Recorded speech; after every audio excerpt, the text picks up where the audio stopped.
What's happening, guys? It's your girl Mina. Welcome back to my channel. You lot can tell, man, the mood is not here. The mood is not here at all. Big up to everybody in the chat. Game week 7, and arguably we lost to an opponent that we absolutely should never be losing to. Big up to everyone in the chat. Let me know. I want to know you lot's thoughts regarding the game. Of course, this is not what I expected, guys. This is not what I expected. An absolute toothless performance. A toothless performance. And I really think that questions should actually be starting to be asked. At this point, questions should be starting to be asked. I'm going to start with the entire team. I want to start with the entire team. Let me know in the chat, of course. You lot say it. Big up Sullivan says, I hate my life. Don't hate your life, man. There's a lot to life. There's a lot more to life than football. Always remember that. But it was a very difficult watch if you guys did not watch the game. One moment of an excellent finish from Anderson, I'm not going to lie, in order to get that goal. Onana blasted into the roof of his net. Defensively, from set pieces, we always look so shaky. Lindelof getting manhandled by Anderson for that goal. And I'm just disappointed, guys. I'm just disappointed. I think coming into this game, we were on a high. I think every fan was not on a high, like big-headed, but more so feeling a bit more optimistic about fixtures that were coming up. Of course, we came off the back of a good performance midweek against the B team Palace, but it was also practically a B team United. Just about beat Burnley last week, 1-0. And the performances at home, guys, is starting to worry me. For so long, we spoke about how Old Trafford was a fortress. There is absolutely no identity in the way that the team are playing. In possession, we are ridiculous. We are ridiculous. And I don't want us to just go on a witch hunt against players. But I think this is an open space to kind of criticize players. And I'm going to start with the one I think that deserves to be criticized right now, which is Marcus Rashford. I think for a player that when he's in form, he's a great asset in our forward line. But man, when he's not in form, we suffer so badly. I think even outside of him not being in goal scoring form, he's got 1 goal in 7 games. Outside of the fact that he's not scoring, in possession, his decision making is really poor for a player that's playing at that level. His decision making is poor. His positioning sometimes is poor. The way that he reads the game, whether it's to pass to a player or to dribble, is what the decisions he makes as a result of that poor. His positioning defensively when he's trying to get back, that 10% effort he's doing to get back, it's not great. And I think it causes a lot more hindrance to our performance than it does benefiting us. And that's not me saying that he's the worst player in the world. Let me just put that out there before the Rashford fans attack me. I love Marcus Rashford. I'm a huge fan of him. But when he's not performing well, it does us more harm than good. It does us more harm than good. The thing is that when there's some players that are not performing well, it can be masked in other stuff. For example, if we had for example, Rasmus Højlund, for example, is not scoring goals right now, but he's getting in good positions. He's getting in good positions and he's trying. Marcus Rashford, when he's not scoring goals, he doesn't contribute anything else. And I genuinely feel like he has a bit more hindrance to our performance than anything else. I think at halftime, I'm very shocked that he even survived. Burnley game, I said it. I don't know how he survived. I would have hooked him at halftime alongside Scott McTominay. This weekend, I don't know how he survived 70. I think it was like 75th minute or 77th minute or 75th minute. I would have hooked him. I would have hooked him right there and then. Instead, Palestri was taken off. Garnacho went to the left, and then Rashford went to the right. And then eventually he was taken off. I think it was for Martial. But I would have hooked him a lot more earlier. Let me go through the chat quickly, because I think, you know what? It's one of them ones where it's a performance where, is it even worth over-analyzing it? I think it's more so frustration. I think it's more so frustration for a lot of people. Big up to Troy, says, we are rubbish. Big up to Alumba, says, I'm glad the WSL back. I need some positivity. Luyanda says, is it the players or is it Ten Hag? This is a question that we can get into later on in the stream. Make sure you guys hit the like button on your way in. Big up to AR Abraham says, Assalamu alaikum wa alaikum salam. Sorry to say the team is held back by Marcus Rashford and Bruno Fernandes. We played so well without them midweek. I was shocked to see Hannibal dropped. I'm not going to lie. I would have liked to see Mason Mount on that right-hand side. I have my thoughts on Pellistri in terms of when he starts. And I would have liked to see Mason Mount. But then again, even when Mason Mount started in that middle with Bruno, I forgot he was playing for about 50 minutes. I absolutely forgot he was playing for about 50 minutes. Dipesh says, no identity to how United play. Bring up True Legion says, why are we playing backwards? Great question. Someone says, what happened to our home record? It's a joke now. I think teams can come to Old Trafford now and not feel threatened at all. And I'm saying, what happened to the fortress? We built a fortress at home to a point where last season, when we went away from home, we knew playing away, you know, we didn't know what performances we get, but we always knew at home we'd pick up points. We always knew it at home we'd pick up points, but it seems like that fortress is brick by brick is being demolished. Rashford's overall game is poor. The goals covered it up last season. People have a lot of strong words on Marcus Rashford. Rashford needs to hold the bench for a few games. I do agree. And this is actually not even me agreeing. It's more so a question that I'm pointing out to you guys. If someone is not performing and a player is causing more hindrance to the performance when they are having a slump, do you continue to play them in the hopes that, you know, they're gaining their confidence and hopefully come out of that slump? Or do you drop them and slowly reintegrate them back into the team? Because I think maybe that's the predicament that Ten Hag is in. Maybe he's in the predicament where if he drops Marcus Rashford, you know, that slump will continue because his confidence will dip because he's been dropped. But then again, actually, I'm in two ways about it. Because if you're a player, you'd look at it like this. If you're being dropped because of your performance. So every chance you get on the pitch, you will perform. Every time you get 10, 15, 20 minutes to come on, you will work hard. And maybe that's what Rashford needs right now. MUFC 14 says, thank God I have Joachim Anderson in my fantasy team. Boy, my fantasy team was eaten today. Ollie Watkins with a hat-trick. My fantasy team was eaten. That's that, and the fact that Man City lost has kind of made my Saturday a little bit better. People think it's an agenda. We're just saying it as it is. Rashford currently is horrible. So is Bruno, Casemiro, and Eric Ten Hag. Depends on them, and they ain't dropped. I'm not lying, guys, but midweek we saw a phenomenal performance from Casemiro, and the correlating factor was the fact that Bruno Fernandes was not playing. This is not me saying Bruno and Casemiro they can't work together, but even the Burnley game, Casemiro actually had a pretty decent game. But today I felt like any slight of press, he can't really deal with that. I don't know what it is. Also, why was Casemiro playing right wing in the last 10 minutes? Why did Maguire and Donny van der Beek come on in the last 5 or so minutes when we're chasing a goal? I understand it was a like-for-like sub. But that's questionable. We're chasing a goal and you're bringing on a midfielder and a goalkeeper. I understand Harry Maguire was pushed a bit upfield, a lot of crosses into the box. But again, I just don't know. I don't know where we're going to get these goals from when we're chasing a game. You know, in the past when we were chasing a game, you kind of knew where the goals would come from. Right now, I don't know where those goals are coming from. Big up to Kyle says, this game proved Rashford doesn't actually benefit our attack. It's crazy. Rashford has gone from the most loved to the most hated in the space of 1 year. Bruno and Rashford, uncomfortable conversations for this fan base. This isn't an individual sport, it's a team sport. They were just making crosses aimlessly, hoping Rasmus does something. I saw that quite often. They were just aimlessly crossing into him, which I didn't get it. He was getting in good places, but I don't know if you lot realize a lot of the time Rasmus Højlund is battling 2 defenders. He's literally being manhandled by two defenders. Big up to Koala. Says, I'm not even mad or sad. I expected this. Eric Ten Hag is going to be gone when I come back for my... Big up to Red Scare. Claire says, bench them and bring them off the bench. I think I got a... Is this a Spurs? This is an Arsenal fan says, big up system in a 1 day. Of course, Arsenal fans, happy they won. I think it was like 4-0. I don't even know what it was. Garnacho made more touchline runs than Rashford, I assume, since I didn't watch the first half. 100%. Garnacho was a lot more impactful when he came off the bench. And I genuinely feel like Garnacho and Pellistri are in a point right now where When they come off the bench, they're a lot more impactful than when they start, which is why I'm sometimes happy for Garnacho to come off the bench. I'm happy for Pellistri to come off the bench. But right now, as of right now, I think I'm in a position where I feel like Marcus Rashford has to be dropped.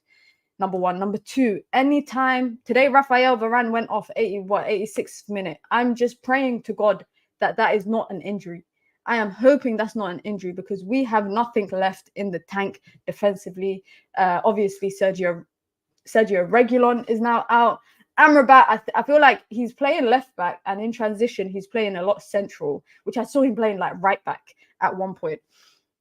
I feel like it's wasted in transition when he's playing left back. I don't care if he can play as a fullback. I don't care. I want him in the middle of the pitch, dictating play, keeping the tempo going, his tenacity, his aggression in that midfield, partnering Casemiro, who Casemiro has struggled since the season has started, essentially, to deal with any sort of press in that middle of the park, Amrabat there would be perfect for Casemiro. Whether it's they're playing together or it's Amrabat playing by himself. The fact that we don't have a left back is kind of hindering us right now. Mason Mount, for me, he was non-existent today. I barely saw. I think it was like the 35th minute, and I realized he was playing.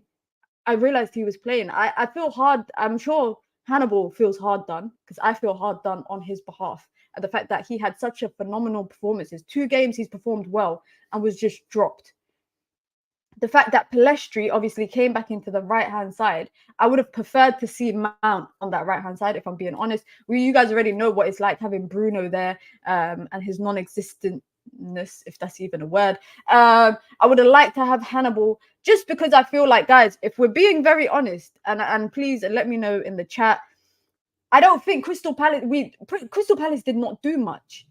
There was few set pieces, corners, etc. But I don't think as a whole, Crystal Palace did a lot to earn those 3 points. Did they deserve it? Well, they scored a good goal. But we didn't perform well. They were just average. And coming into the game, I'm very honest. I'm going to be very honest. These are games we should be winning without any doubt. These are the type of fixtures we should be coming into.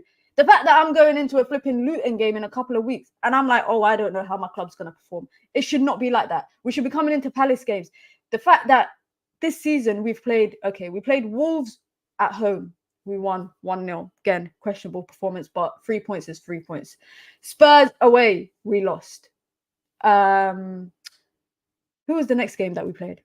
Nottingham Forest just about beat them after going 2-0 down. Arsenal away, we lost. Brighton at home, we lost. Bayern Munich away, we lost. Burnley away, we just about won. Crystal Palace at home, Carabao Cup, we comfortably won. Why? Because there was complete rotation in that team. And it was players that want to play and want to perform, because I feel like the likes of Garnacho, the likes of Hannibal, I feel like when they get the opportunity to play, they know they have to perform because their spot in the team is not guaranteed. Their spot in the team is not guaranteed. So they will perform and work their socks off. What happens today? We have a whole, expected starting 11. It's kind of the starting 11 I kind of expected, bar Pellistri, and we have a toothless performance. Is it me overreacting, or is it safe to say, because I'll be honest, guys, we started the season not that great. I thought by the end of September we would have turned it around. We would find some form, especially coming into the games that we've got coming up in the next couple of weeks. Is lower half teams. But we are even struggling with the mid-table teams. I'm not going to say, oh, top 4's over, it's done, whatever. But I think it's going to be a very difficult battle. I'm not sure how long Aston Villa got it in their tank. If you lot watched the game today, 6-1 beat Brighton. I don't know how long Brighton got it in their tank. City dropped points today. Spurs, Liverpool playing in a couple of minutes, I think in about 10 minutes time. But really and truly, Chelsea are in the same boat as us right now. I'm being very honest, and I don't want to be too reactionary, guys. I hoped by September, at this point of September, I hoped Ten Hag and the team would have turned it around. But I just feel like it's getting worse. I think the performances are getting unbearable. I watch the team and there's no identity. There's no fluidity. We have the ball. And I don't even feel like when we have the ball, we will be threatening with it. I don't think, oh, I'm frozen. Am I frozen, guys? Please let me know. Let me double check. I am frozen. No, I'm not frozen. Nah, I'm not frozen, guys. Nah, I'm not frozen. I'm back. I think Adam's laptop is frozen. Man United are shambles, nothing in the tank. Suleiman says, I need Ten Hag to send people off at halftime. I'm tired of Ten Hag taking ages to replace mediocre players performing to a mediocre standard. That's a good point, because I feel like last season, those questions about, the type of substitutions Ten Hag would make, or the lack of substitutions. And I think it's more telling now in a time of difficulty, is difficult performances we're seeing. And I'm not seeing people getting hooked quick enough. I'm not seeing it for a manager that, and this is not me, guys. This is not me being Ten Hag out or anything. This is just me criticizing and having questions. For a manager that people say is fearless, he ain't hooking players early enough. He ain't taking people off. He's letting people have a stinker for 80 minutes of the game and then says, okay, let me take them off. I don't know if it's because he has confidence, the fact that they will turn it around. I don't know if it's because he's confident that I don't know if it's because he doesn't genuinely have options to bring on. I don't know if he feels that whatever team talk he's given at halftime, will get into their brains. But for a manager that for so long people have labeled him as, this fearless manager, and he don't take shit from anyone, and he's happy to like break down barriers if he has to. He does not hook people off quick enough. He's not reckless enough for me. Because if I'm seeing a performance like that from particular players over the last couple games, I'm sorry, there's no way Anthony Martial, would have been able to get away with what Marcus Rashford has gotten away with. There's no way Anthony Martial would have. Pellistri had one. He started in the Bayern Munich game, was a very bang average game performance from him. He was benched the next game. Now, I'm not saying Pellistri and Rashford are the same, but I'm saying Hannibal, 2 good games in a row, benched third game. Of course, tactics change. The necessity for whatever changes depending on the opponent. But I do think that it's a bit questionable sometimes, the changes that he makes or the lack of changes that he makes. Big up to Adam, says, Mina, I've tapped out for the season. I'm starting to feel like that. I can't lie. I'm starting to feel like that. Glad that the women's season is starting tomorrow. Garnacho is better than Rashford. He should be starting. I think anyone who's in better form than Rashford right now, I think should start. And that's not me, criticizing, being a hater to Marcus Rashford. That's just simply saying that when a player's dipped in form that badly, and their performance is starting to hinder the way that the team play, it's time to go. It has to be. I'm taking a break from football. I can't lie. Listen, there's a long way to go until the international break as well. Palace just scored off a moment. That's it. And that's the most frustrating part, is the fact that Palace didn't play us off the pitch. They didn't outplay us. They weren't better than us. It was one moment they had, which was a phenomenal finish, by the way, from a centre-back. That's a great finish from a defender. But it was that one moment, and we had such a toothless performance, such a spineless performance, that we couldn't create anything. So shout out their keeper, because I remember he's an academy. He's a Man United academy product, Sam Johnston. He kept them in the game a few times. There was a header I remember from Rasmus Højlund. Those 2 back-to-back chances, basically, that he saved, that kind of kept them in the game. And I felt like we were knocking, but we weren't really. It's like, when you're knocking on a door and you're just, it's like, this is the door, you're knocking on it, and you're just like, that's it. That's basically what I felt. It was little, we were knocking on the door. We weren't trying to boot down the door. We weren't trying to, get a pole and bang the door in, all of that stuff. It was just, we were light tapping on the door, and we weren't trying to kick it down. And I feel like we just maybe didn't want the points hard enough. The players didn't want it hard enough. I feel like even when we go down, I don't know if you guys realize, there's not really the fight is not there sometimes. The fight is not there sometimes. And the reason why I'm saying that is, even though by a Munich game, we were kind of clawing our way back into the game, the scrappiness of possession sometimes, I'm just like, how sloppy are we with the ball that we can't make anything of it? The Glazers, Crystal Palace wasn't even threatening the goal that much. I would have played a back 3 and had Amrabat in midfield. I think Eze was causing a few issues.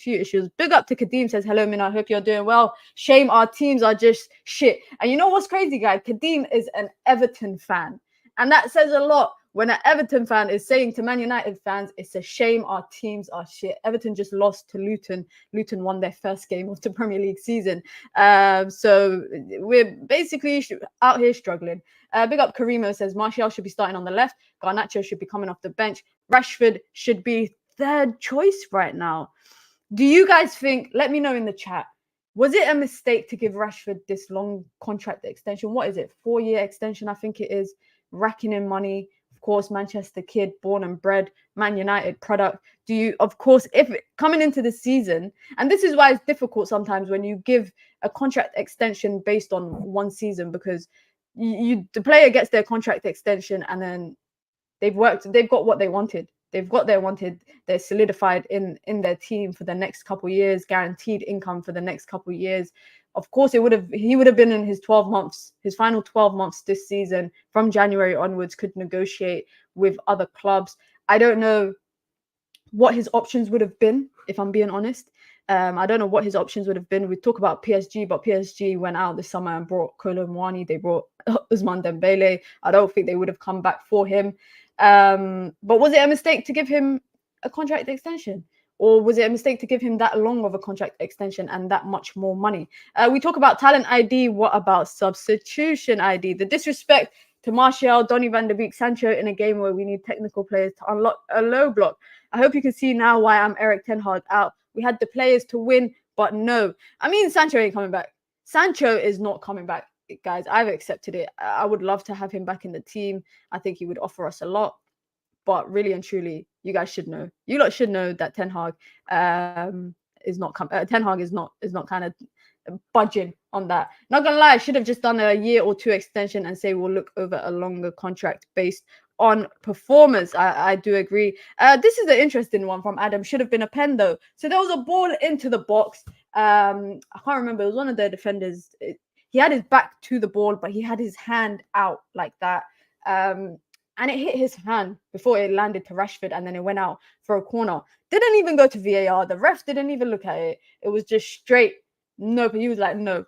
From the angle that I saw it at initially, it didn't look like a penalty. But then when I saw it from a different angle, I think it's only because the way that I see it is if you've got your back to the ball and you don't know where the ball is landing, why is your hand out in the first place? It's as simple as that. Why is your hand out in the first place? Because even if you got your back to the ball and you don't know the direction that the ball is coming from, there's no reason why your hand should be out. I'm shocked that they didn't even go to VAR. I'm shocked that they didn't even go to review it. But it's been, you lot know what it's like this season for Manchester United when it comes to these kind of calls. We ain't getting these calls. The sooner everyone accepts it, the better. It doesn't make it right, doesn't make it acceptable, but we are not getting these calls. I don't know what it is. Every game is kind of dictated by a call like that would absolutely change the game if Man United would have got the call. But I think it should have been a penalty. I think it should have been a penalty. We were just unlucky for the ref. The ref weren't interested. Big up to DJ says we needed Hannibal's energy today. We lacked energy completely in the entire game. I know I don't want to keep saying it was a toothless performance, but for me, there's nothing I can take away from that game. You know how I always do what we learned after game week 7. What I learned is that we are spineless. These players are spineless. It's a spineless performance that they put in at home. You know, you're kind of used to these performances away from home where we end up just nicking it. We just about nab the result, maybe get a point, get a three points maybe. But the fact that this was at home in the fortress that we've apparently built over the last season under Erik ten Hag, the fact that at no point did I feel like we were going to score, did I think that we were going to threaten. This is against the team that we should come into and know that we will comfortably beat them. That's the kind of result. Of course, City lost today. They lost to Wolves. That's funny. We just about beat Wolves. But they lost his thing. And you know what? For me, that's actually karma because Pep Guardiola said in his pre-match press conference, someone asked him a question about another easy game this weekend. And he was like, oh, well, we always have easy games. Guess it wasn't an easy game after all. But focusing on Manchester United, because I don't want to get too caught up in opponents, of course. Games like Crystal Palace, that honestly, I think I'm more frustrated about the result because they did not really do anything. They did not threaten. They didn't play us off the pitch. They didn't dominate possession. They didn't create a lot of threatening moments in the game. It was just simply us giving them the result because of our bad performance, because our inability to do anything with the ball, because of our inability to have possession, but really be meaningless with it. We were really meaningless with it. Did I see something about Erik ten Hag contract extension? I saw yesterday there was reports that United are expected to open talks with Erik ten Hag about a new contract. I don't know. Like, I can't say to you guys I'm against it or I'm for it. I do feel like I'm not on the Ten Hag out thing. That's all I have to say. You lot know it. I'm not on the Ten Hag out thing. I'm counting on him to turn it around. But man, oh man, do these players make it so difficult. And you know what? It's another question that I don't know. Is it because when people come to United, do they just lose all interest in football and all interest in playing football and being good at it and wanting to win? What is it about players coming to Manchester United and it just goes like that? What is it? Is there some sort of jinx in the dressing room that we're not aware about? Is there a jinx at Carrington? We already know there's an injury jinx somewhere. Life has not been the same since the hyena thing. Life has not been the same since the whole hyena thing. But I don't know about that contract extension. I can't lie. I'm not gonna lie. I think it's a bit early. But of course they probably just want to tie him down already. As long as Erik ten Hag is here, we will never move forward. I guess some of you are not fans of Ten Hag at the moment. Sancho is coming back to the team when Erik ten Hag leaves. Sancho doesn't have an issue with the players or the board. It's Ten Hag's issue. Of course, I think Sancho won't have an issue with the board because they were the ones that refused to sell him this summer. The manager wanted to sell him, but they refused. Even when Spurs, I think, before Spurs brought Maddison, they were interested in Sancho. And it was a 45 million price tag on him. I don't know if it was the price tag that put them away, or if I don't know if it was the price tag, sorry, that put them off, or the fact that the club maybe said he wasn't for sale. But I know for a fact, Ten Hag wanted to get rid of him, and which is why him and Ten Hag probably don't get along. Big up Pyramid Scheme says, Mina, when are you going to tell KG to stop talking about football? He has fuck all football knowledge to be telling man to believe. KG is just a very optimistic fan. That's it. That's all. Very passionate, very optimistic, and he has a lot of ball knowledge. Actually, if I'm being honest, I hope the board do to him what he did to David De Gea. Damn, that's harsh. That's harsh. Talks have already begun, in my opinion, for Seven Hag's new contract. Suleiman says we've been overplaying players for over a decade. That's it. Maybe that's it. Maybe that's why we just see these kind of performances. Don't worry, says Tualumba. We are winning the Champions League. Bro, we are playing Champions League on Tuesday. I don't even know. I'm not even feeling optimistic about that. I think we're playing Galatasaray. I'm not even feeling too optimistic about that. I hope we're playing at home. We are playing at home, which is a good thing. I'm not feeling optimistic at all. It's not that I'm not feeling optimistic, actually. Let me rephrase it. It's not that I'm not feeling optimistic. It's difficult for me to predict because I just don't know what kind of performance we're going to get. That's all. I'm so happy the WSL is starting. I'm so done with the league. Guys, talk about the WSL tomorrow. Manchester United kick off at 12:30 UK time. You can watch it on BBC if you are here in the UK. And of course, I'll be doing a vibe along. So you lot come through. We can chit chat and we can get over today's result. But to quickly wrap it up, what we learned about game week 7. What I learned is number 1. And let me know, guys, what you guys learned. Let me know below what you guys learned. I'm going to let you lot know what I've learned. Number 1, Marcus Rashford needs to be dropped. That's the first and foremost. Marcus Rashford is not in form. And there's nothing wrong with saying that. There's nothing wrong with saying he's not in form, to be honest. I feel like a lot of fans feel like they can't criticize certain players. We can question and criticize them. I think, hounding abuse is a different thing. That's something I'll never do, but I can definitely criticize. I think the first one is Marcus Rashford needs to be dropped. I think number 2, we need to find him better in regards to Rasmus Højlund, trying to find clear-cut opportunities for him because he's getting into the right places into the box, but I feel like people are just smashing a ball in for no absolute reason, and he's being manhandled by 2 defenders every single time. So that's my second point. They need to find him better. They need to try find him better. My third one that I've learned, it took me nearly 7 weeks of games to learn this. Our midfield is non-existent. Non-existent. I mean, I knew after the first game and I knew after the second game, but it's game week 7 and we are still having the same midfield issue. I say this time and time again, Mount and Bruno cannot play together in the middle of the pitch. One of them needs to play out far wide, and in that midfield we need to have a tenacious player. We need to have a player full of energy, whether it's Amrabat or Hannibal. We need to have a player that's running. And I know running ain't going to win you games, but it sure will help you get the track back in transition. And I feel like that's what we're missing. Of course, number 4, injuries for me is the biggest issue right now. Anytime Varane touches his knee, touches his leg, touches his back, I swear my heart drops to my stomach, because I'm like, we cannot afford to have another defensive injury. Not at all, in my opinion. And it scares me. I'm going to be honest, guys. It scares me with the games that we're playing. We're playing a game every 4 days now because of the Champions League being back. We're going to be playing every midweek and then the weekend. We need fitness. We need fitness in these teams. Of course, I questioned it a few weeks ago. I was saying, why are we getting so many non-contact injuries? And the last point is Erik ten Hag substitutions. My brother, my Dutch brother, what is going on? What is going on? It's either you do them too late, or you make substitutions that make no sense, or you make no substitutions at all. I think game week 7 has definitely made me realize that even when people are having bad performances, I mean, McTominay had a bad performance last week against Burnley, and he still played. He still played. Any other manager would have hooked that guy off. He would have half-timed that guy. We weren't coming back out of the dressing room. He was going straight back to the dugout.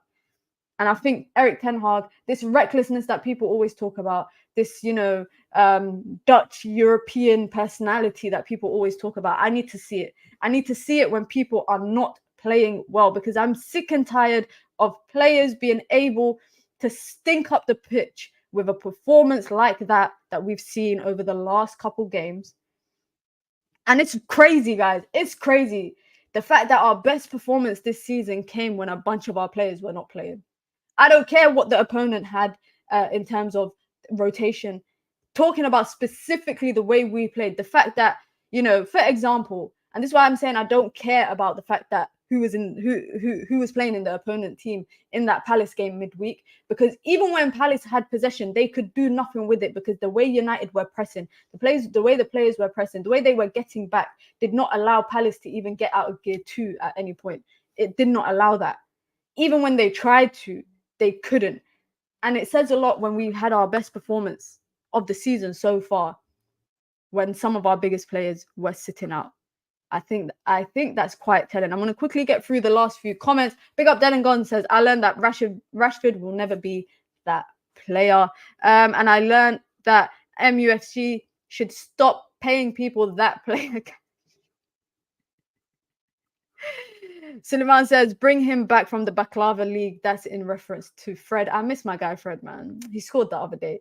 Big up Pyramid Scheme says, we'll never win a Premier League or Champions League with Bruno, Marcus, Shaw. How is Shaw catching it straight and he's out injured? But anyways, we'll never win a Premier League or Champions League with Bruno, Marcus and Shaw anywhere near our team. For how many years have I been telling, man? Big up to Owen says, getting our group stages in the Champions League is not possible. It's crazy. I'm feeling less optimistic about Champions League the more this season goes on. How you feel about Varane is how I feel when the players pass to Bruno or Rashford. I'm not gonna lie, if we go out in the group stage, I'm calm, because all the hard sexual Rashford, Bruno and Shaw fans, basically, I'm not gonna say that word, will be twerking to the rescue as usual. Honestly, guys, if we go out of Champions League, I don't want to see us in Europe. I don't want to see us in Europa at all. The less games we play, if we're playing one game a week, I'd rather that. Hannibal being left out, horror choice from Ten Hag, 100%. Didn't even appear. They didn't even come on at all.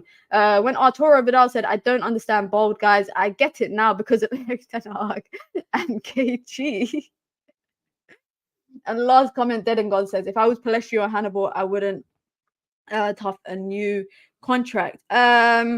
And Red Scare Claire says, I told you I had questions if we looked disjointed today. It's crazy because you know what, guys? I don't even have answers for why we look the way we do. I'm asking questions as to why the hell the team look like this. Big up to everyone in the chat. Honestly, guys, let me say one thing.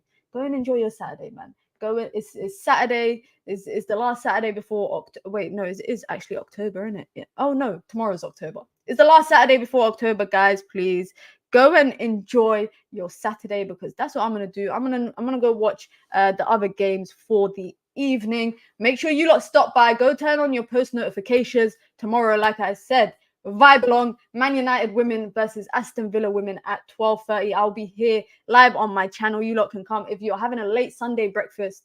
Bring your breakfast. Come chit chat. Game is on BBC Two if anybody wants to watch it, of course. And we're just gonna vibe and we're gonna try forget about this performance today. Big up to everyone as per usual, man. Make sure you like, comment, subscribe. Listen, man, it's on to the next game, midweek game, Galatasaray. That's going to be another difficult one. It is what it is, man. I hope you all have a wonderful weekend, and I will see you guys tomorrow for the Manchester United women's content here on this channel. Until next time, guys, it's your girl, Mina, man. Peace.